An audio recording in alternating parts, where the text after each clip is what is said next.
You're going to kill millions of people who have uteruses, millions, right? Because that was what happened before. You are too young to remember what happened before Roe versus Wade.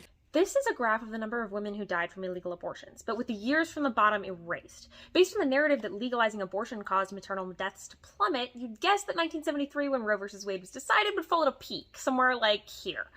Nope. Roe v. Wade isn't even a blip on the graph. The real savior of women's lives was advanced antibiotics. Not to mention that a lot of other things have changed since then, including how abortion procedures happen and the availability of contraception.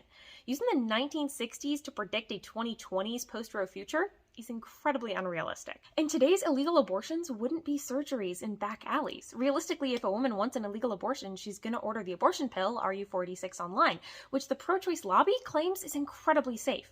While I don't agree, and we have other materials on that, if the pro-choice lobby's talking points are to be believed, then there's no reason to worry about women dying in unsafe abortions.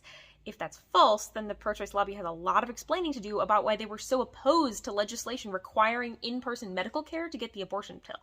Both things cannot be true simultaneously. Either women will die in staggering numbers from taking the abortion pill, or it's so incredibly safe that it doesn't need to be regulated or even prescribed by a doctor. You can't have both things. Let me be very clear. I don't want anyone to get hurt in an abortion, legal or illegal.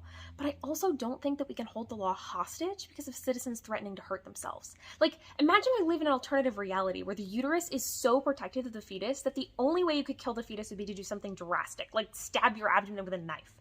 There's a group of pregnant women that are so desperate to not have a child that they're threatening to do that, to stab themselves if the government won't let them kill their infant after it's born. That imaginary government shouldn't make infanticide legal because infanticide is clearly wrong. It's the kind of wrong where innocent people are subject to violence and murder. Regardless of your other politics, I think we can agree that innocent people being subject to violence and murder is the kind of thing the government should have laws against. So if the prohibition of infanticide shouldn't be held hostage by people threatening to hurt themselves, then the outlawing of abortion shouldn't be either. The potential of back alley abortions is not enough to justify the legality of deliberately killing humans.